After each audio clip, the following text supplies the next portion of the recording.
Bon. Vous n'êtes pas dupes, vous avez vu le titre de la vidéo, c'est parti. Mais avant, je pense qu'il est important de faire un petit rappel de ce qui s'est passé la dernière fois que j'ai conduit une monoplace, qui était une Formule Renault, mais c'est pas la même chose, mais quand même.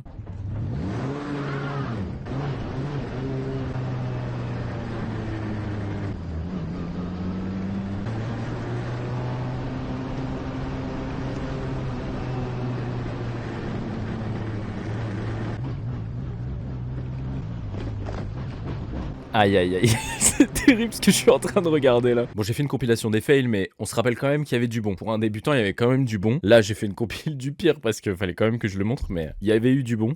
Donc comme on peut le voir, c'était pas parfait. Comme je disais avant, il y avait du bon, mais il y avait un peu de mauvais. Notamment premier du frein moteur. En fait, j'ai utilisé beaucoup trop le frein moteur quand j'ai fait de la Formule Renault. J'avais pas l'habitude. Je sais pourtant qu'il faut freiner fort. Je regarde la F1, j'ai fait du karting, mais c'était psychologique. J'ai toute ma vie conduit avec le frein moteur. Il fallait bien que là, non, je sais pas. J'ai pas d'excuses en vrai. Eh oui les gars, vous freinez pas assez. Ce qui te fait freiner, c'est quoi? Ta boîte de vitesse ou ta pédale de frein? Non, c'est la pédale de frein, ouais. Donc si tu essayes de la faire freiner parce que tu rétrogrades, parce que j'ai entendu le rapport se redescendre là, aucun intérêt. Parce que j'ai réalisé que c'était trop, je me suis couré dans l'essence en fait. Du coup, c'est ce que tard, je dis, tous les 3/4 du temps vous vous prenez la tête avec la boîte. Ouais. Le plus important, c'est les pédales, pas la boîte. Parce que t'as vu là, tu tricotes sur la boîte, oh mince, et en attendant tu perds combien de mètres? Là ça. Ok, ouais. Concentre-toi sur ton frein. En fait, même si t'es en 5ème en saut régime, tu t'en fous. T'es sur le frein. Ce serait sur l'axel, oui c'est gênant parce que t'as pas de reprise. Ouais. Mais t'es sur le frein. Tu t'en fous d'être en 5.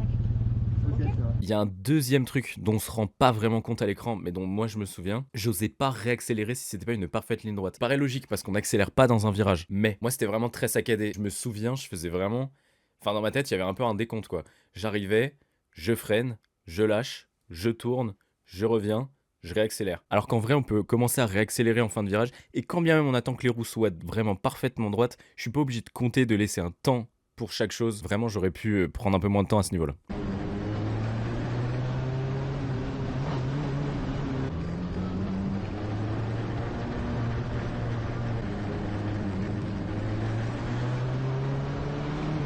Et puis avec la Formule Renault, il y a une chose à laquelle j'étais pas habitué, c'était de monter haut dans les tours. J'ai fait quelques sous-régimes en plein milieu de piste et honnêtement, là vous allez voir, le fait de ne pas l'avoir fait, ça m'a quand même bien aidé.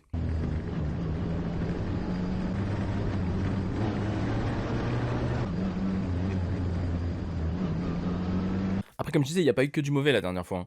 Je l'ai vu, j'ai bien réaccéléré en sortie de virage, j'osais bien, j'ai pris certains bons virages et j'ai passé moins de temps sur la Formule Renault que là j'ai passé sur la Formule 4, donc c'est normal que je m'habitue plus et que je prenne plus le temps de bien faire les choses sur la Formule 4. Bon, depuis tout ça, toujours est-il que j'ai fait un peu de simu. Bon, j'ai un simu un peu pété dans le sens où j'ai les pédales au fond, là je suis sur une chaise de bureau, vous le voyez, bon, quand je tourne le volant, surtout quand j'appuie en vrai, quand j'appuie sur l'accélérateur ou le frein trop fort, même si je bloque l'inclinaison et tout, ça me recule, genre c'est pas stable, je suis parfaitement assis droit alors que bon, dans une monoplace on est plutôt complètement allongé quoi.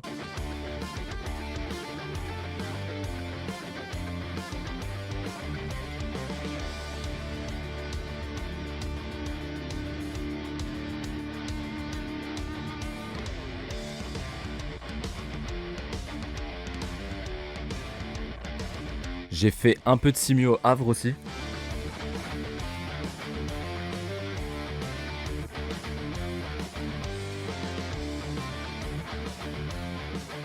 Un système avec des vérins, etc. C'était très très stylé. C'est beaucoup plus pratique. Moi, dans le simu, un des trucs qui me manque, c'est la sensation la vibration moteur, etc. C'est vrai que ça me manque beaucoup. Et je pense que ça m'avait beaucoup aidé au Havre d'avoir vraiment déjà le ressenti moteur. Rien qu'à l'arrêt, on sent la vibration. Et après, bon, le fait de tourner, etc. et de se prendre les inclinaisons là, de la simulation des forces centrifuges, c'est vrai que c'est quelque chose qui m'avait beaucoup aidé, je me souviens à l'époque. J'ai refait du karting, notamment avec Alexis qui nous éclate à chaque fois. Donc du coup, si un jour je veux le rattraper, il faut bien que je m'améliore. Je suis forcé d'admettre qu'il faut que je m'améliore. J'ai eu l'occasion de faire un peu de circuit au Mas du Clos, qui est un circuit dans le centre/sud de la France.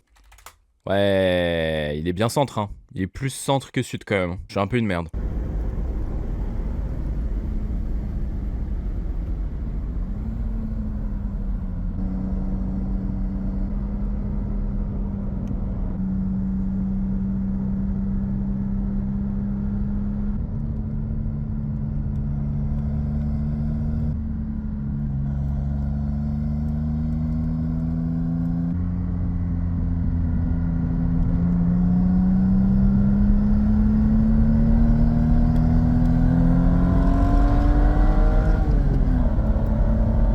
Et ça m'a bien apporté en fait le fait de conduire vraiment sur circuit. C'était une des premières fois aussi où je conduisais sur circuit. Le fait de conduire sur circuit, c'était bonne ambiance, il y avait d'autres voitures autour. Il y a eu, même si c'était pas très pro, etc., il y a eu des dépassements. J'étais avec mon père en plus qui a pu un petit peu me coacher et tout. Ça m'a surtout permis de prendre confiance en fait sur un circuit, parce que c'est bête à dire, mais conduire sur un circuit, je le fais pas tous les jours.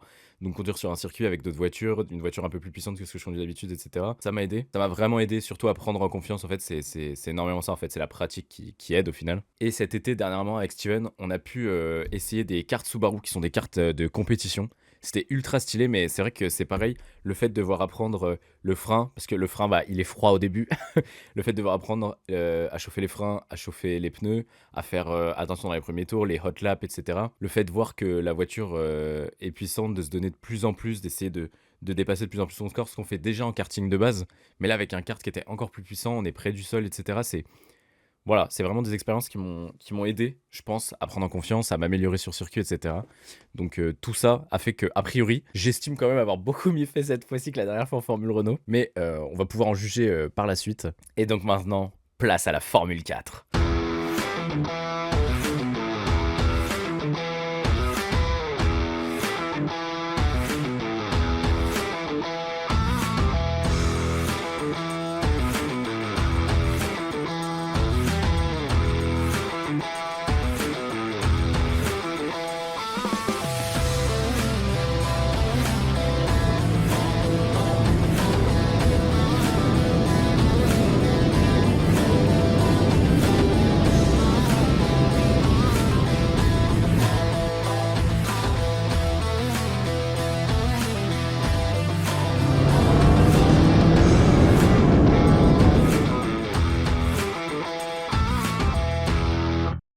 On est venu chercher Steven, on va se rendre à Abbeville, je vois qu'il arrive. On va se rendre à Abbeville, on va pouvoir aller sur le circuit d'Abbeville avec Steven. Là on a 3h20 de route, donc on quitte la région parisienne, on va passer la nuit à Abbeville et le lendemain matin on roule. Et là je suis passé le chercher, je crois qu'il arrive. Refait là. Surtout Steven, first impression là. Demain matin, moi je t'avoue là je me chie dessus. Hein. C'est vrai? Un petit peu ouais. Bah après je t'avoue que moi j'ai aussi le truc de j'ai hâte quoi. J'ai hâte. Bah toi t'as déjà fait un peu. Enfin t'as fait de la Renault mais voilà c'est pareil. Moi je t'avoue le truc que j'ai le truc le plus puissant que j'ai fait c'est le kart la dernière fois quoi. C'est le kart à Rumilly. Ouais. Donc The Big hein. Bah on va voir. Hein. Ah en vrai je t'avoue. Moi j'ai l'excitation, c'est vrai que je suis d'accord avec toi, la ouais. première fois c'est plus du... Tu sais pas trop ce qui va se passer et là j'ai un peu plus l'appréhension, enfin pas l'appréhension, l'excitation là où toi t'as de l'appréhension. Moi je t'avoue que là du coup la journée bof, enfin même globalité je te regarde ça va être bien et tout, mais là plus ça approche en fait. Sortir et du coup mettre dans la voiture ça mode on part et là je suis vraiment en mode vas-y ça part. Ça arrive quoi, ouais, là ça commence à se produire. Donc bon on va voir, hein. Si tant que je fais pas spin la voiture en dehors du circuit ça devrait le faire. Hein. On s'est rendu sur le circuit la veille, parce qu'en fait on roulait tôt le matin et on voulait pas se taper les 3 heures et quelques pour quitter la région parisienne jusqu'à Abbeville. Donc on s'est rendu la veille sur place, on a dormi sur place. Donc là on s'est levé, il faisait encore nuit. On s'est levé avec l'appréhension un peu pour Steven, vous allez voir. Et moi l'excitation, je me souvenais de ce que c'était, mais il fallait quand même que je me dépasse. Une petite appréhension quand même de il faut que je m'améliore, il faut pas que je fasse de la merde. Ça reste une appréhension, mais j'avais plus d'excitation que Steven qui avait de l'appréhension je crois. Il y a qu'une fois dedans, Steven, je me souviens qu'il a été plus à l'aise. Mais jusqu'à ce moment-là, c'était quand même de l'appréhension plus pour lui.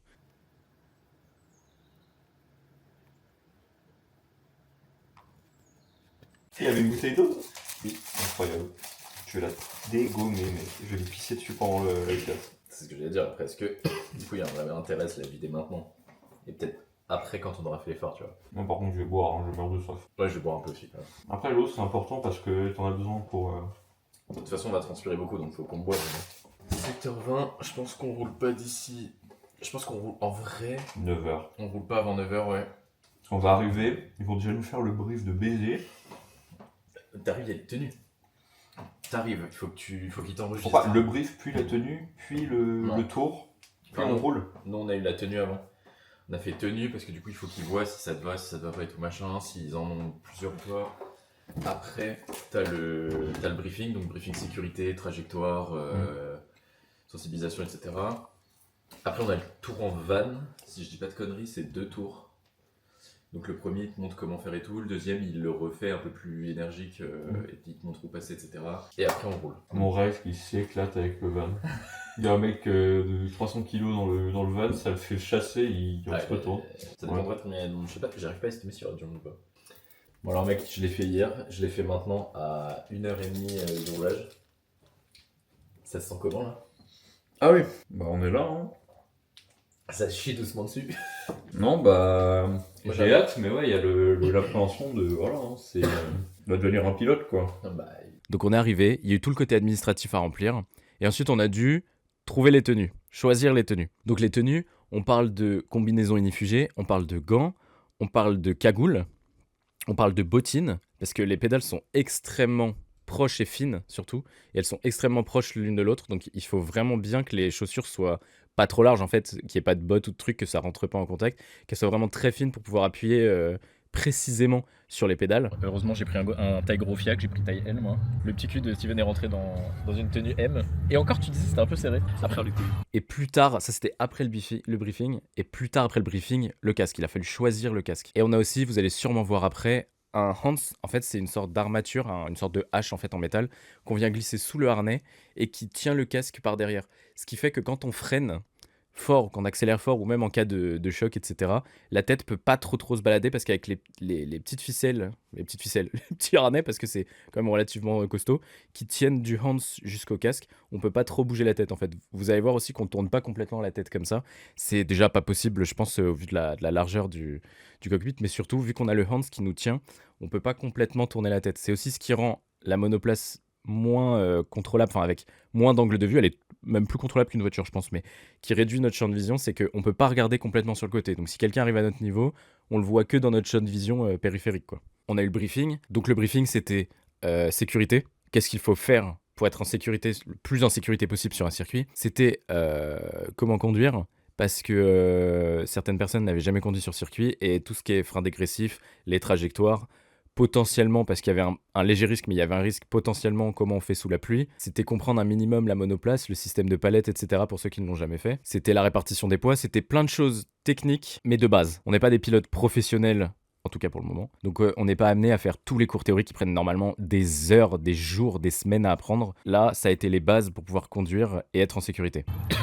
Après, on a eu le briefing où honnêtement, je comprends l'intérêt, mais j'ai l'impression qu'il essayait plus de nous traumatiser qu'autre chose. Ouais. Alors moi ça m'a refroidi de ouf. Ah, t'es ouf. En fait, il dit que des trucs du style, si vous faites ça, il vous faut 1 mm et c'est mort, la truc elle part en spin et tout machin, et c'est vrai, mais... énormément de connards en première session qui devaient bombarder comme des cons et qui ont dû retourner les voitures quoi. Oui, c'est sûr. Et en plus, il y a une meuf qui disait, un moment j'entendais un gars demander s'il prenait l'option avec l'assurance en plus et tout machin, et la dame elle disait bah je sais pas, ça vous arrive souvent et tout. Il disait en vrai ça dépend, il y a des fois où on a quasiment toutes les voitures qui sortent et des fois où il se passe rien. T'es en mode ah ouais, il y a des séances où tout le monde sort, genre c'est fou quand même. Ça va faire vraiment peur. Je pense que pour eux. Ouais, parce que oui, déjà pour eux. Et nous on a vu, déjà moi j'ai vu un mec pendant que je tournais un moment, et toi je crois que tu l'as eu aussi, on a vu un mec qui était arrêté sur le bord de la piste et on a vu la camionnette arriver et tout. Et du coup là on s'est dit ah ouais, mec il s'est sorti violent quoi. Mort. En fait c'est la voiture, je crois qu'il y avait un problème. Je sais pas si c'est le débarreur ou autre. Et du coup, c'est le même, il a eu le problème là. Et après, pendant la session d'après où toi tu tournais, je crois, il a eu un autre problème sur la grande ligne droite, il était arrêté. Non, c'est pas la grande, c'est la deuxième là. Moi, c'est que la deuxième que j'ai eu des drapeaux jaunes. Ouais, la deuxième ligne droite, elle était.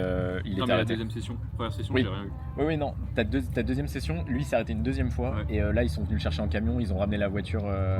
C'est un mec qui a essayé de ramener la voiture, je crois, et tout. Donc la voiture avait un petit problème. Troisième étape, on est allé faire un tour en van sur le circuit. Donc on a fait 2 tours en vrai, on a fait 2 tours en van sur le circuit. Le premier c'était découvrir le circuit, voir comment il est, les virages, les lignes droites, etc.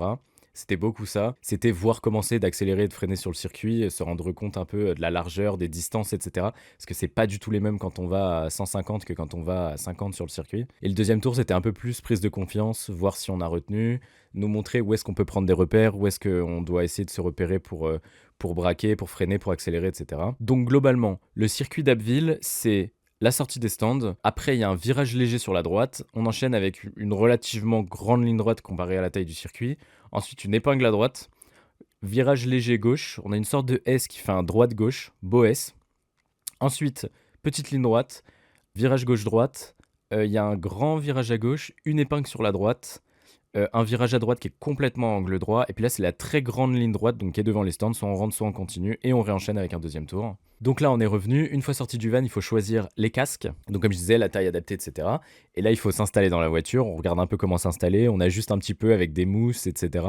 Mais globalement c'est très rudimentaire, une voiture on n'a pas le petit truc électrique pour régler la voiture, pour régler l'assise. Donc là on s'installe dans la voiture, on découvre un petit peu le hands, le harnais, le casque. Et c'est parti, hein. Donc là, je fais le malin, mais c'était pas pareil dans la voiture. En fait, le gars nous a expliqué que c'est extrêmement compliqué de maintenir la monoplace à une allure faible parce que la voiture est faite pour aller vite. Plus elle va vite, mieux, plus elle va être maniable, mieux elle va se sentir, mieux on va sentir la voiture.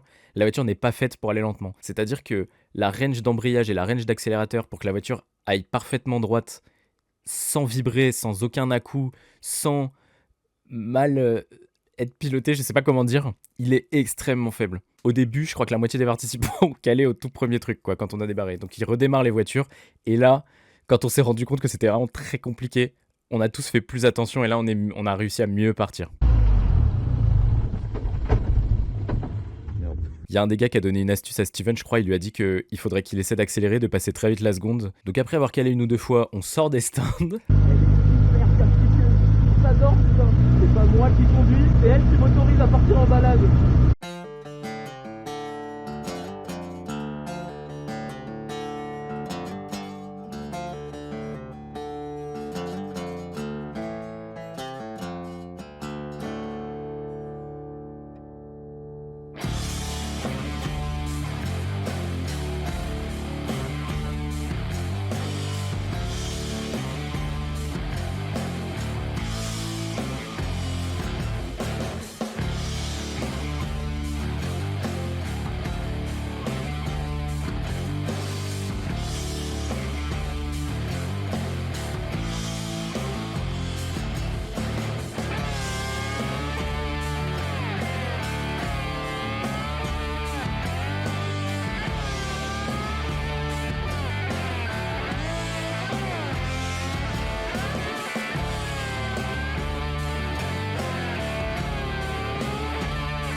Là, on a fait quelques tours de reconnaissance, quelques tours pour bien apprendre le circuit, nous rendre compte dans la voiture ce que ça rend et ce qu'il faut faire, à quel point il faut braquer, comment le circuit l'est, à quel point on peut accélérer, etc. C'est ce qu'on a, nous, on s'est dit après, c'était nos tours de reconnaissance en quelque sorte. À faire quelques tours, on a fini par prendre un petit peu d'assurance. On a appris, on a retrouvé nos repères. Le truc, c'était de freiner de plus en plus proche de la ligne de frein, de notre repère de frein, de braquer, de réaccélérer le plus fort et ou surtout à partir du meilleur moment, parce que si on accélère trop tôt, on risque de spin, etc. Si on freine trop tard, on risque de dépasser une zone ou de sortir du circuit. Mine de rien, j'en parle maintenant, mais je pense qu'il y a eu quelques erreurs quand même. Il y a quelques trucs qui auraient pu être mieux faits. Il y a quelques moments où je me suis dit après coup, là j'ai freiné trop tard, ou je suis passé trop proche, ou j'ai pas assez bien pris mon virage, etc. C'était mieux que la Formule Renault à mon avis, mais j'ai quand même eu quelques erreurs, ce qui est normal quand même. Je suis pas pilote professionnel comme je disais, même si j'aimerais bien. À titre personnel, je me suis fait une petite frayeur. En fait, on devait laisser des distances de sécurité entre nous et on avait des zones particulières pour doubler. Ce qui est normal, on va pas s'amuser à doubler n'importe où au milieu d'un virage ou à des endroits hyper dangereux. Sachant qu'une voiture, c'est plusieurs dizaines de milliers d'euros.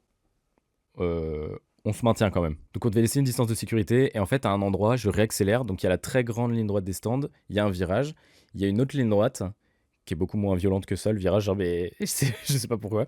Mais en gros, il y a la très grande ligne droite, il y a un léger virage, une autre ligne droite et au bout, il y a le virage en épingle. Moi, j'arrive dans le premier virage, le virage léger, j'ai eu le temps de réaccélérer parce que je vois qu'au bout, il y a quelqu'un qui est dans le virage. Donc je me dis, le temps que j'accélère, le gars va sortir du virage. Que nenni! Je réaccélère, je vois que le gars sort très lentement du virage. Et là, le temps que je freine, j'ai dû me retrouver à, je sais pas combien j'étais en réalité, mais je dirais à vue de nez une vingtaine de mètres moins. Je me suis retrouvé à cette distance-là du gars qui a pris énormément de temps à réaccélérer. En fait, j'ai été coincé derrière lui pendant un moment parce qu'il n'allait pas du tout à ma vitesse et je me doutais pas qu'il irait aussi lentement. Donc à ce moment-là, j'ai vraiment freiné, je l'ai laissé repartir devant pour relaisser les distances de sécurité. On a évité la catastrophe, je suis pas non plus passé à un cheveu de la catastrophe, mais je me suis fait une petite frayeur sur le coup à me dire ah ouais, il a vraiment pas réagi comme je l'aurais fait. Et là, je suis arrivé beaucoup trop vite sur lui. J'aurais pu mieux faire. Je pense que c'était là une de mes erreurs aussi. Je me suis fait une petite frayeur. Je pense que ça a été ma faute.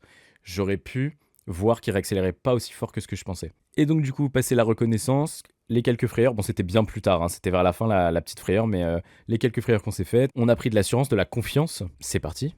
Place au micro-résumé, en fait. Je sais pas comment appeler ça.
Bon, si on parle un peu record, j'avoue que je suis content de moi quand même. Je pensais pas faire autant. Je pense que c'est éclaté comparé à vraiment si on mettait un pilote de F1 champion du monde sur le circuit. Mais mon record de vitesse est de 178. Je me suis dit qu'il fallait peut-être que j'essaie un 185 si je refais sur le circuit d'Abbeville de la monoplace. Je sais pas si ça me sera donné de pouvoir en refaire. De la Formule 4 en plus, parce que monoplace c'est très large. Il faudrait que je fasse 185. Je pense que c'est l'objectif que je me mets pour la prochaine fois parce que plus on monte, plus c'est compliqué d'aller vite quoi. Donc là on arrive en termes de vitesse, mon record c'est ça à battre quoi. Faut que je passe au-dessus la prochaine fois à minima et j'aimerais bien essayer d'atteindre les 185 si la voiture peut les atteindre et si je peux les atteindre. Faudra dire que j'ai bien progressé. Et j'ai fait un tour du circuit d'Abbeville, donc là en configuration pour les monoplaces c'était 2,3 km, soit 2300 mètres. J'ai fait le tour en 97 secondes 12, soit 1 minute 37 secondes et 120 millisecondes. Je sais pas si je peux vraiment mieux faire. Si en m'entraînant et en m'améliorant un petit peu, je dois pouvoir faire mieux, mais je sais pas de combien je peux faire mieux. Je sais pas quel est le record avec une Formule 4 ou autre.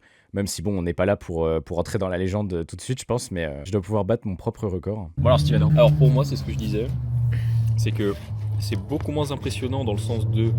En fait, je me chiais dessus avant, et en fait c'était pas nécessaire de ouf, tu vois.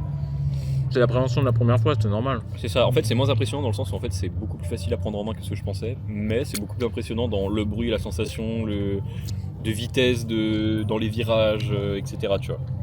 Après il y a un autre truc qui, honnêtement je sais pas si c'est kéké ou si c'est un peu vrai, mais le fait de d'avoir fait du karting un peu beaucoup entre guillemets et d'avoir fait les cartes complètes là, ça a peut-être aussi aidé le fait que les freins sont froids, que tu fais attention, etc.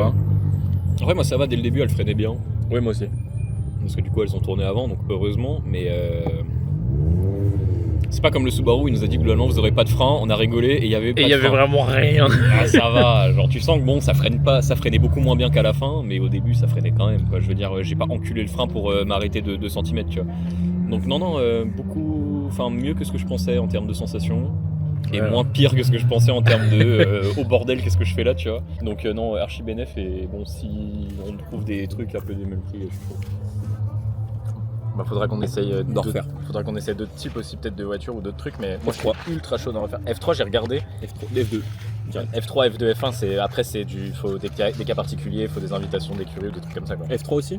F3 aussi je crois ouais. Faut regarder, mais je crois que en gros le F4 c'est plus ou moins le max. J'avoue à titre personnel que j'ai galéré de ouf avec l'embrayage Au tout début, Ouais, Steven moi il aussi. se fout de ma gueule. J'ai vraiment calé 2 fois. La toute Ah première oui, fois non. qu'on est parti, j'ai calé. Le mec me redémarre, je recale. Mais après ça allait. En fait, c'est le fait que la Faut voiture. oser bombarder en fait. En fait, c'est ça, c'est que la voiture n'est pas faite. Le mec m'a dit littéralement, elle est pas faite pour aller lentement. Genre, la voiture n'a pas été Ouais. pensée pour aller lentement. Bah, normal. Ce qui fait que même quand tout fonctionne bien et qu'on sait la gérer, la voiture fait des à-coups énormes comme ça. Bah, eux ça en va, ils le première. font pas, mais parce que justement faut vraiment accélérer Mais franco. parce que toi, t'es passé en deuxième et direct. embrayer. Non. Non. Moi j'ai démarré en première, elle commençait à faire des trucs, je suis passé en deuxième, elle roulait normal. En fait en première faut vraiment oser genre accélérer fort. En fait faut vraiment accélérer fort, t'embrayes du coup bah le moteur ralentit donc faut réaccélérer derrière Ouais. en fait. Et moi c'était que je bloquais mon accélérateur et j'osais pas réaccélérer derrière. Moi, après, j'avoue que j'ai réussi à me bloquer. Et quand j'arrivais à trouver le bon endroit, je roulais en première Oui, stable sans ouais. à-coups. Mais il fallait vraiment que j'arrive à Et trouver pour l'endroit prendre de la pour bloquer. vitesse correctement sans Ouais. avoir les à-coups et tout, faut que tu réaccélères Chasse, derrière. Et après faut passer la seconde dès que tu peux. Moi, j'ai give up dans la grande ligne droite, là, à la sortie des stands. J'ai passé la 2.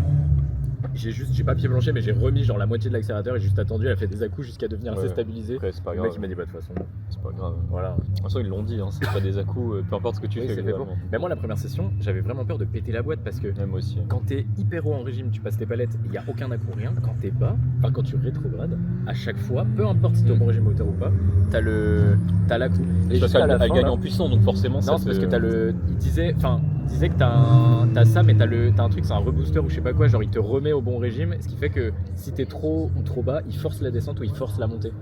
Et moi, il y a un moment où il m'a dit, ouais, il y a une range de genre 100 de tours minute où elle va pas faire d'à-coup du tout parce que le truc va considérer qu'elle est bien. Ouais, ok. Et sinon, moi, il y a un moment là, je crois que c'est à la deuxième session, j'ai dû rétrograder pile dans le bon truc parce que j'ai eu aucun à-coup, c'est une fois ça m'est arrivé.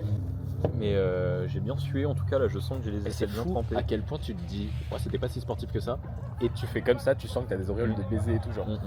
Ça, on dirait tellement pas, et quand tu sors, tu fais ah ouais, si. Moi c'est là ça va, j'ai plus la douleur sur mon tibia, mais c'est vrai que le tibia là, les mollets et tout. Ah, les passages, le fait de devoir maintenir ou de rester juste au-dessus ou de te déplacer Ouais. vite et tout, non. Puis des fois j'avais le pied qui commençait à retomber sur l'embrayage, du coup je faisais comme ça, tu sais. Après ça va, l'embrayage globalement, je pense que pour le mettre il est quand même assez dur. Tu le mets juste en posant ton pied, il se met pas quoi. Je pense pas, ouais. Je l'ai pas fait, mais je pense pas non plus. Ah non, plus McLaren aussi. Beau gosse. T'as pas mis ton t-shirt McLaren. Non, j'y ai même pas pensé, tu vois. Loser. Ça m'est même pas venu à l'esprit. En plus, je l'ai vu avant de partir et je me suis dit, oh, je vais pas en reprendre un deuxième. Je suis vraiment con, quoi.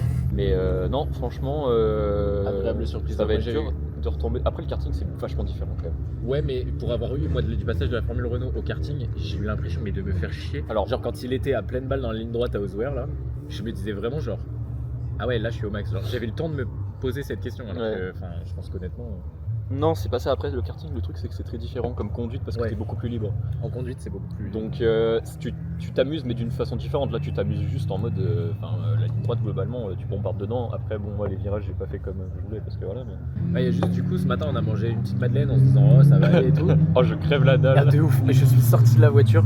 Le gars, il me dit, ouais, faut sortir maintenant, genre, c'est le moment là. Et je m'appuie. Et j'ai mes bras qui commencent un peu à trembler comme ça. Et là, je commence à voir les points. Je dis, ouais, je suis là en 3 sessions. Non, j'ai je reste, vraiment hein. Moi, je reste là. Hein. je bouge pas. C'est sûr, Rattrapez-moi si vous voulez. Hein. c'est ma caisse maintenant en fait. Rattrapez-moi si vous le pouvez, mais moi, je me casse. Hein. Et du coup, je mets vraiment à la fin. Là, donc là, on vient de manger une crêpe que j'ai tellement dégobé la. J'ai tellement dégommé, Il a pardon. dégobé la crêpe. J'ai dégobillé. J'ai tellement gommé la crêpe. Oh putain. Oh, le syndrome post-F4 que tu vas avoir. Je vais m'accrocher hein, dans la Mégane. Hein. À ce point-là. Bah, déjà que le karting c'est chaud, alors la F4. Non, ouais, je vais faire gaffe. Je fasse attention. Ouais. Il va faire. Je comprends pas.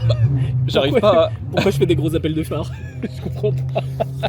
Et dans les endroits où, comme là-bas, là où tu dois, genre, normalement, entre guillemets, t'as genre que 100 mètres pour accélérer ou autre. Ouais. Des fois, j'arrivais vite et au lieu de freiner au niveau du frein, je freinais un coup, je relâchais et je me disais, j'accélère pas, mais je reste à cette vitesse. tu vois. fait au début, ouais. Et à la fin, j'étais au stade où j'accélérais, où je freinais, mais j'ai eu très peu de moments où je touchais plus les. Enfin, je touchais plus, où j'appuyais plus sur les pédales. Il y a vraiment des moments où je faisais un peu par Ah, à-coup, tu faisais mais le- au début, quoi, le premier ou le deuxième tour. Après, Ouais, c'est j'ai un plus peu- fait, tu vois. Après, j'arrivais à freiner fort. Et En fait, le truc, c'est qu'au début, des fois, tu freines d'un coup assez fort, tu relâches en disant je fais le dégressif, et en fait, tu réalises trop tard que t'as pas encore assez freiné, et t'es tenté Ah non. de réappuyer. tu moi, vois, non le problème du coup, c'est qu'en fait, je pense que j'étais tout le temps trop lent. Du coup, il y a vraiment des moments où je faisais, ah, faut que je freine, et je suis en mode, ouais, non, non, stop. Et du coup, je faisais vraiment genre, je freine, hop, je relâche, et Ah, après, oui. je gardais la vitesse, Ok. parce qu'en fait, limite, je pense que j'avais même pas besoin de freiner à ces moments-là, tu vois. J'étais déjà trop lent, tu vois. Ah oui, ok. Donc, Mais t'as pas eu à la fin, parce que les mecs ils prennent des notes, et moi, à la fin de ma deuxième session, le gars il est venu me voir, il m'a dit ouais, Il m'a dit bon comment ça se passe et tout, je lui ai demandé, je lui ai dit bah je sais pas, j'ai l'impression de faire ça et tout machin. Il me dit bah écoute, et il a regardé, il dit de ce que j'ai vu, on m'a dit que bah moi j'avais là-bas, là il me disait que je prenais trop à l'intérieur au début, je rentrais trop tôt dans le virage. Je rentrais trop tôt dans le virage et que donc du coup après j'avais trop de temps de remettre le volant droit avant d'accélérer. Il me disait que je pouvais gagner du temps là-dessus. Et à la fin quand je suis sorti, il m'a dit bah écoute, on a vu que t'avais changé ta manière de faire, que tu t'avais écouté ce qu'on disait quoi. Et il m'a déjà fait à la fin de la première aussi, il m'avait dit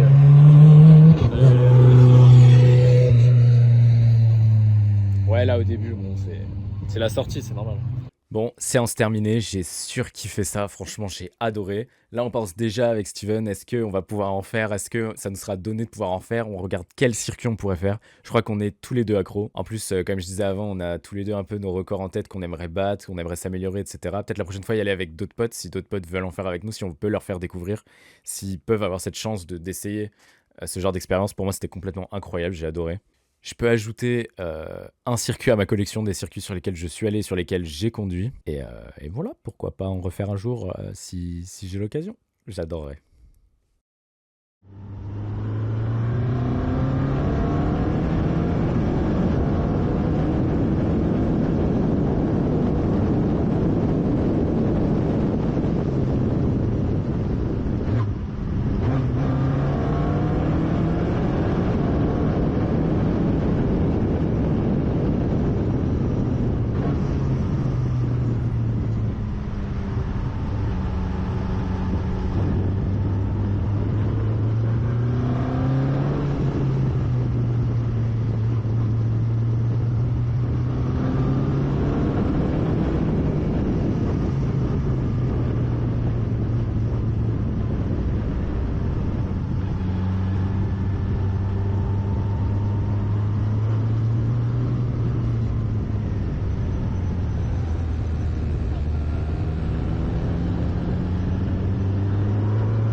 Pépé, les deux commerces sur le bord du circuit quoi.